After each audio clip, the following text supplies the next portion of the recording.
Bismillahirrahmanirrahim. Assalamualaikum warahmatullahi wabarakatuh.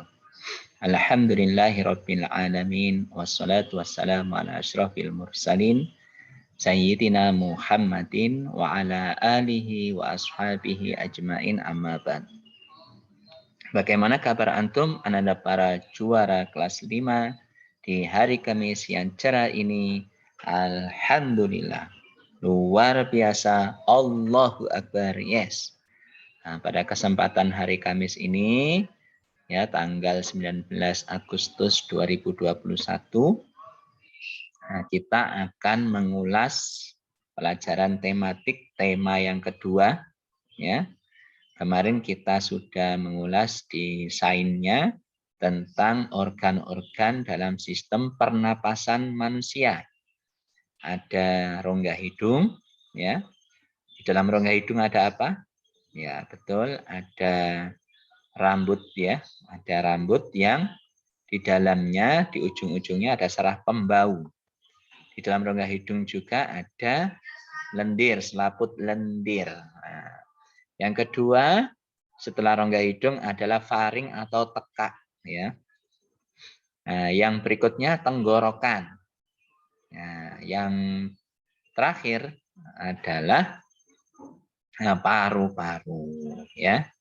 Tenggorokan, bronkus itu ujung tenggorokan, pangkal tenggorokan.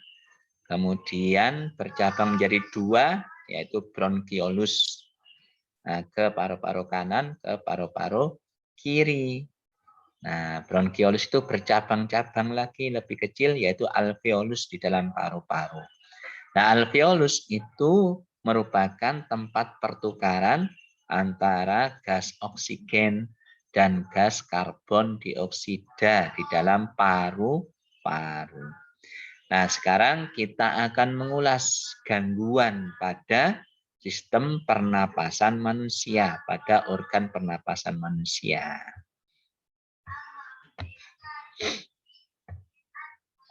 Nah, oke, sekarang kita langsung membahas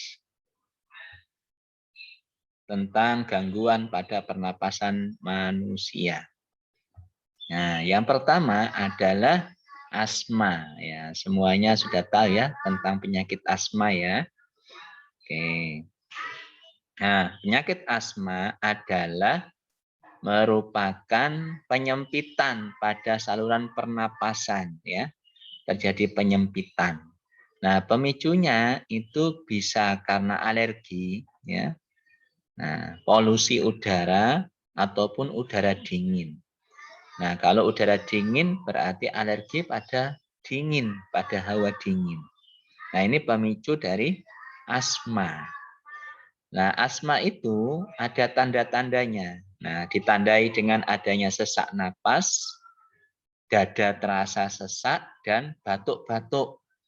Ya, kadang ada ngik-ngik gitu suaranya ketika asma ya, ada sesak napasnya. Nah, coba kita lihat di gambar ini.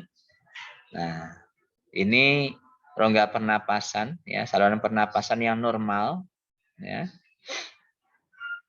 Yang ujungnya ke paru-paru.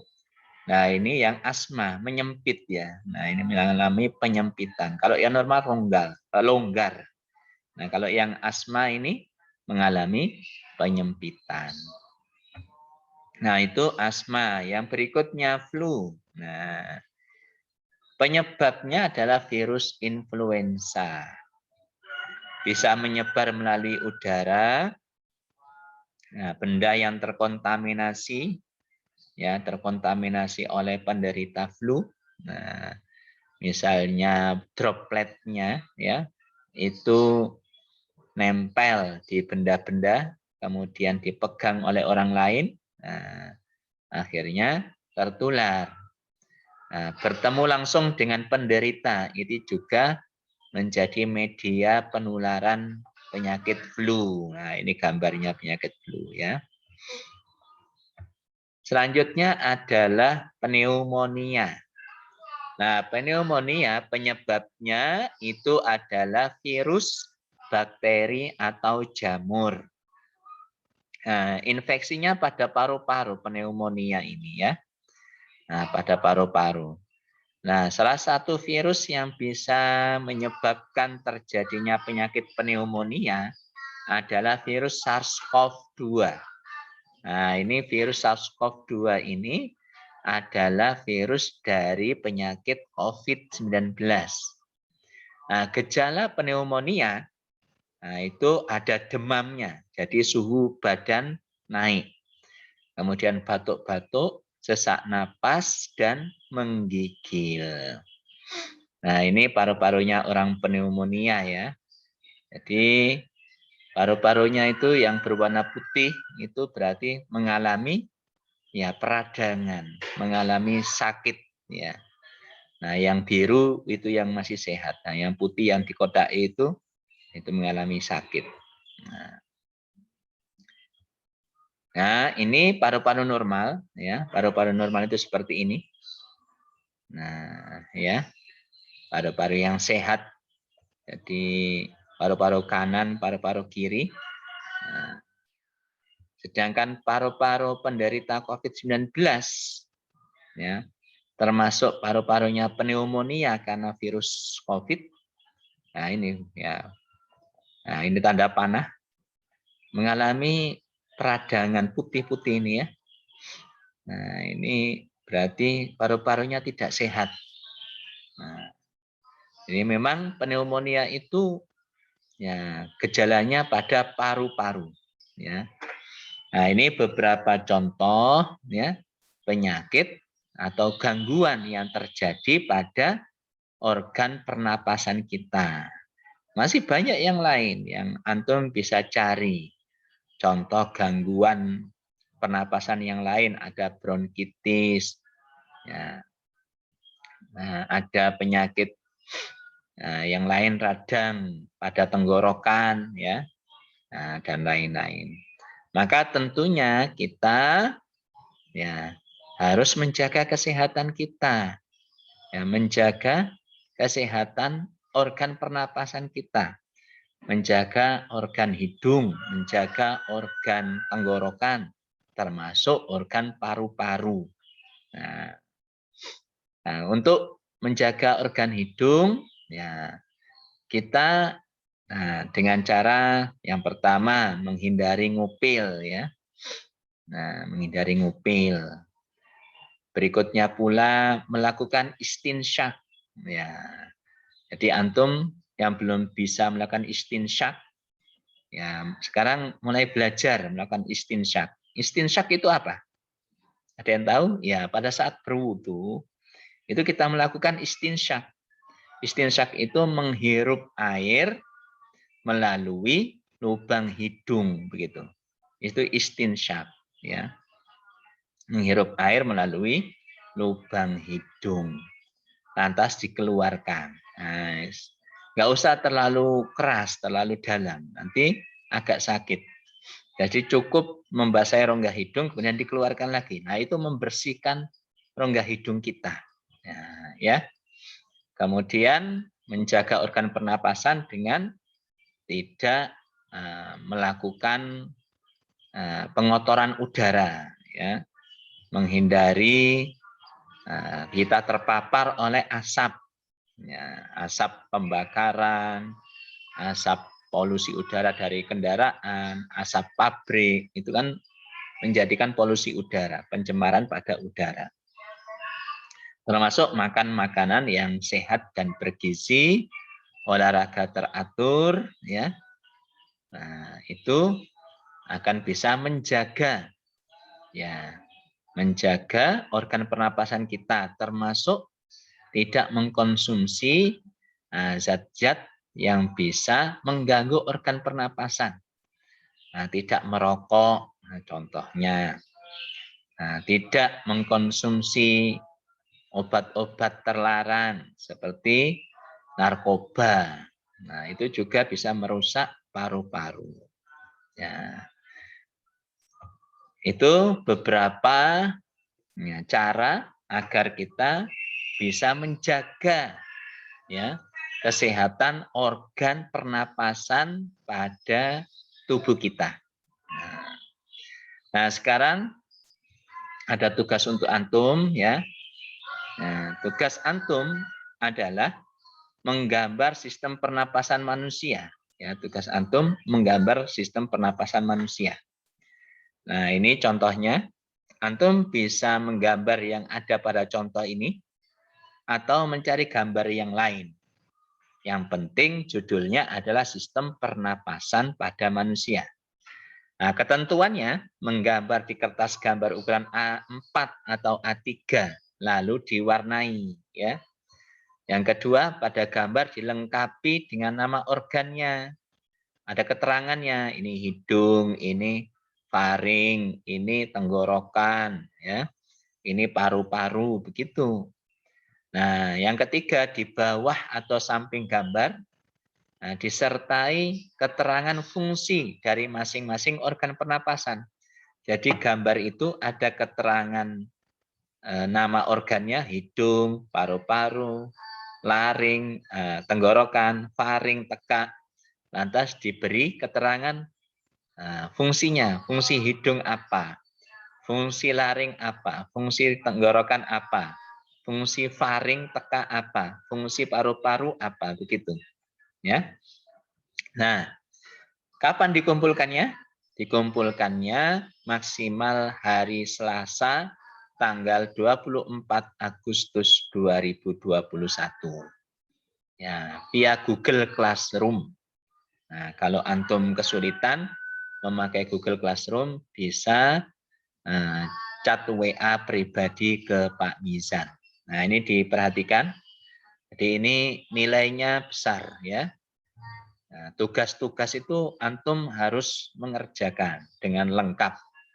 Jadi nanti ketika saat ujian nilainya agak kurang, ya itu bisa ditambah dengan nilai-nilai tugas. Gitu. Ya, selanjutnya kita akan mengulas tentang rasa tanggung jawab kita. Jadi tadi tanggung jawab terhadap sistem pernapasan pada tubuh kita. Nah, sekarang tanggung jawab sebagai warga masyarakat. Karena manusia itu hidup bermasyarakat, ya. Manusia itu tidak bisa hidup sendiri.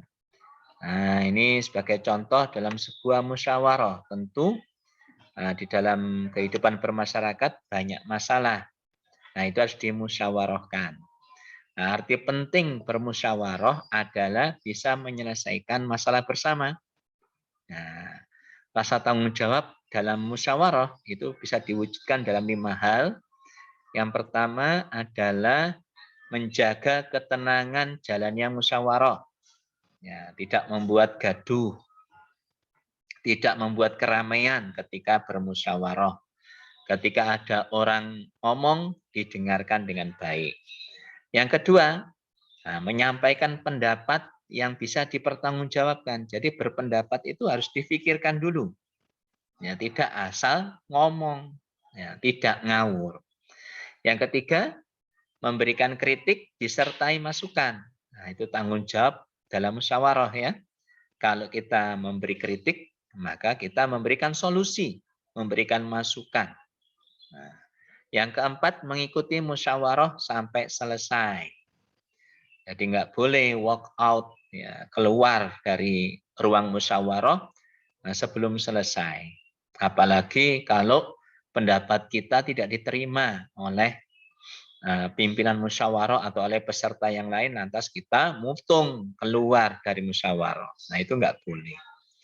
Nah, tanggung jawab dalam musyawarah yang kelima, menerima dan melaksanakan keputusan musyawarah dengan baik, walaupun tidak sesuai dengan pandangan atau pendapat kita, ya. Nah, contoh musyawarah ya, musyawarah pemilihan amir, ya, amir-amiroh di kelas. Nah, itu juga dimusyawarahkan. Nah, selanjutnya, ada sebuah masalah yang harus diselesaikan bersama, yaitu tentang kejahatan korupsi, ya, tentang kejahatan korupsi. Maka bagaimana upaya pemberantasan korupsi? Korupsi itu kan merugikan, merugikan banyak orang, ya. Tidak hanya merugikan 1-2 orang, tapi banyak orang. Sebuah negara dirugikan. Nah, maka ini harus dilakukan pencegahan terjadinya kejahatan korupsi. Nah, yang pertama yang bisa kita lakukan adalah kita bermusyawarah dengan anggota masyarakat dalam memberantas korupsi di lingkungan masyarakat, di lingkungan kampung antum, di lingkungan perumahan antum, di lingkungan RT dan RW antum. Nah, itu ada musyawarah. Perlu ada musyawarah bagaimana menanggulangi, memberantas kejahatan korupsi. Loh, kok bisa korupsi? Kan bukan pejabat negara, bukan menteri, bukan presiden. Nah, bisa. Ya bisa. Korupsi di lingkungan desa atau kelurahan. Nah, itu pejabat di kelurahan bisa berpotensi korupsi, ya.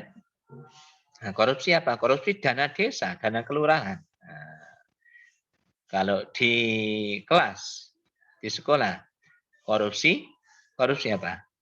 Korupsi dana kelas, ya, kas kelas. Nah, itu harus dilakukan musyawarah. Nah, amir kelas, ya, amir itu mengajak ya warga kelas untuk membahas pemberantasan korupsi di kelas. Kalau di kelurahan, di desa, berarti yang musyawarah adalah warga desa, warga kelurahan. Maka di situ kita bisa memberikan masukan. Nah, yang pertama, memperkuat keimanan dan ketakwaan, khususnya para pejabat di lingkungan masing-masing. Karena dengan iman dan takwa, itu maka bisa mencegah orang korupsi. Takut dosa, takut masuk neraka. Akhirnya nggak jadi korupsi, kan? Yang kedua, menjaga persatuan dan kerukunan di antara anggota masyarakat dalam menciptakan lingkungan yang bebas dari korupsi. Jadi mengontrol, ya, melaporkan. Jadi kalau di kelas, ya teman-teman satu kelas, ya itu diajak untuk rukun guna menciptakan lingkungan kelas yang bebas dari korupsi terhadap dana di kelas. Yang ketiga, mengajak anggota masyarakat untuk melaporkan bila ada kejahatan korupsi. Melaporkan kemana ya? Sesuai jalur hukum kepada yang berwajib, kepada kepolisian. Jangan bertindak sendiri, ya. Jangan main hakim sendiri, ditangkap, digebukin yang korupsi. Nah, itu malah nggak bagus, ya. Nah, ini demikian yang bisa kita ulas terkait dengan tanggung jawab kita sebagai anggota masyarakat, termasuk sebagai warga di kelas kita, warga di sekolah kita, ya. Nah, demikian. Dan yang terakhir adalah manfaat bermusyawarah. Ya. Nah, manfaat bermusyawarah ada 3 hal besar yang bisa diambil. Yang pertama, melatih keberanian berpendapat. Nah, jadi antum yang kadang malu-malu di kelas, nah, mau tanya silakan, malu. Nah, ketika musyawarah, nah, antum nggak boleh malu, harus berani mengemukakan, menyampaikan pendapat. Melatih tenggang rasa dengan adanya perbedaan pendapat. Kalau ada teman antum yang beda pendapat dengan antum, ya diterima saja, biasa saja, nggak usah marah-marah, ya. Belajar menyelesaikan masalah dalam kehidupan bermasyarakat. Di kelas ada masalah, maka dimusyawarahkan. Nggak langsung main hakim sendiri. Di masyarakat juga begitu. Nah, demikian yang bisa kita ulas pada pelajaran tematik kita hari ini tentang gangguan pada sistem pernapasan manusia, tanggung jawab dalam menjaga kesehatan organ pernapasan manusia, serta tanggung jawab dalam kehidupan bermasyarakat. dalam bermusyawarah. Sekian dan selamat belajar. Billahi taufiq wal hidayah. Wassalamualaikum warahmatullahi wabarakatuh.